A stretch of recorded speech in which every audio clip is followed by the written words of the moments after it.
Hey, brothers and sisters, I'm back. I got interrupted there, but let me just finish up here with this video. I think I was on that third group of waiting. There are those of us who are waiting. There's those of us who have been waiting all day, and then there's those of us who have been waiting all day long. And remember, I just said all wait is not the same wait. But it's that last group that I think needs that extra amount of encouragement that I want to speak to, that I'm speaking to with this. That group that's been waiting all day long through sickness and sadness and heartbreak and tough times and bankruptcy and cancer, and you're dealing with just the stuff of life, the pressing of life. Maybe you're like the Apostle Paul on one time, who said, "Man, we despaired of life, even of life itself." I want to speak to you in this Psalms 25. It appears that at this time in his life, it was a time when David had been waiting all day long.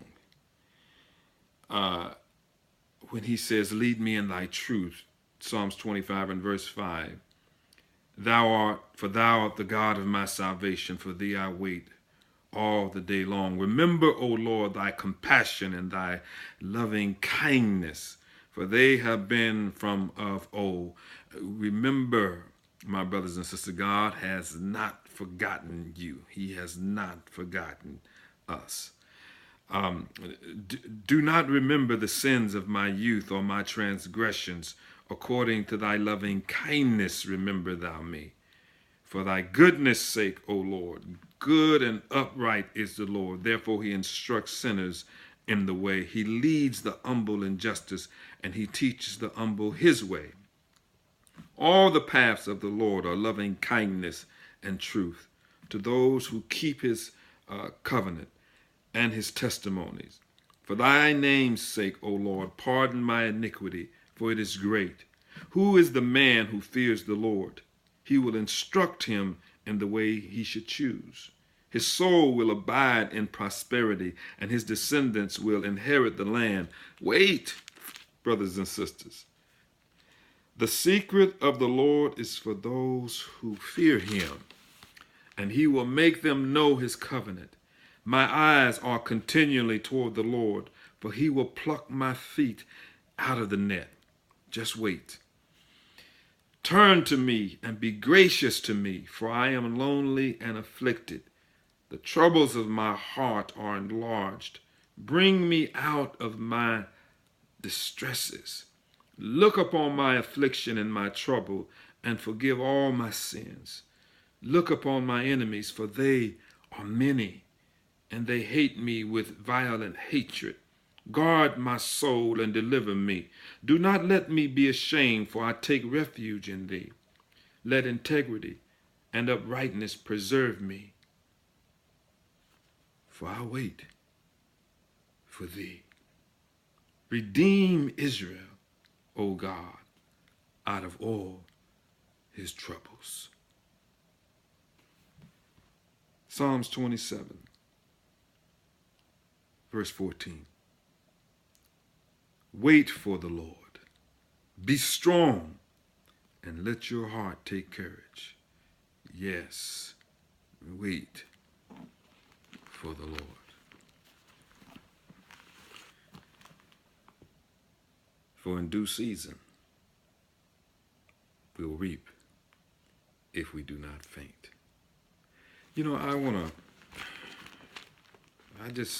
This scripture comes to mind.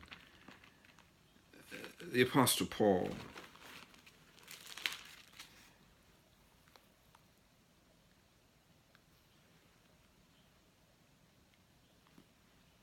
in his second letter to the church at Corinth,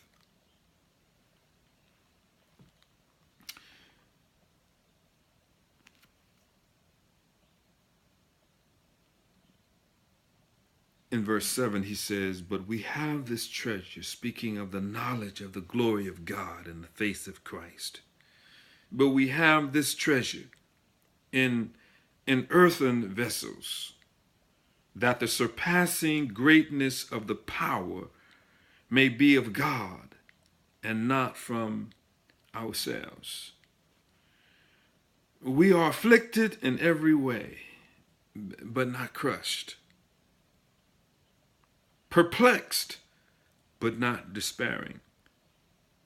See, the Apostle Paul is addressing this, not just waiting, and not just waiting all day, but this Apostle Paul is addressing here, waiting all day long.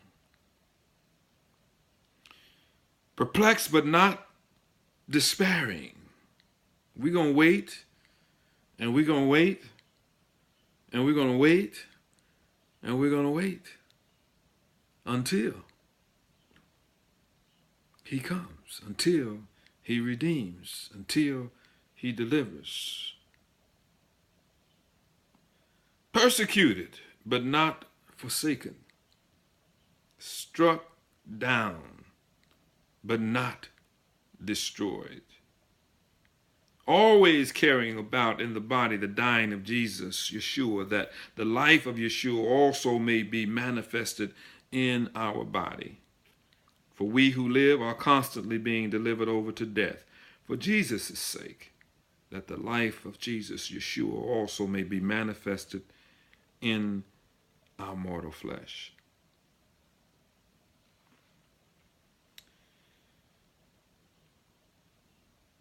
Therefore, verse 16, we do not lose heart.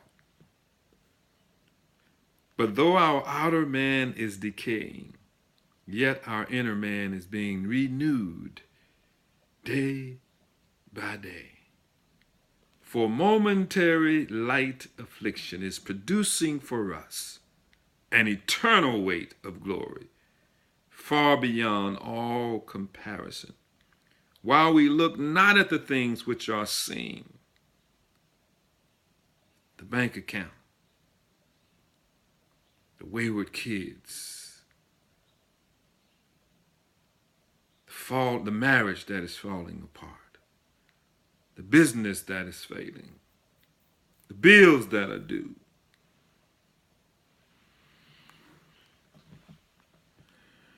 the rockets and the bombs that are being dropped. While we look not at the things that are seen, but at the things which are not seen. For the things which are seen are temporal, but the things which are not seen are eternal.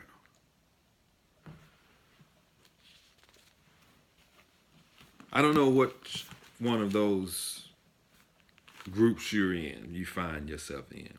If you're in that first group, that those who are waiting, I mean, things are going pretty good. I mean, you're enjoying the blessings of life, and you got it good right now. God bless you. If you're in that second group, and you're struggling, but you got your head above water.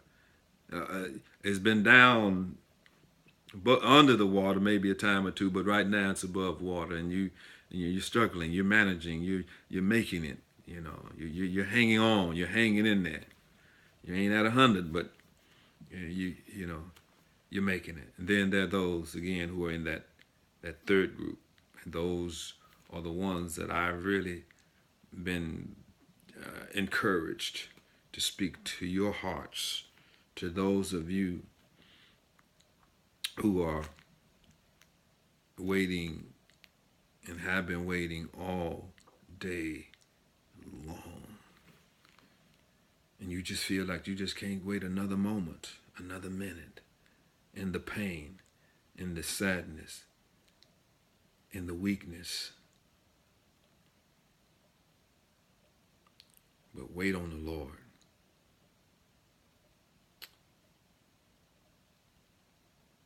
In due time. And I think it's about due time.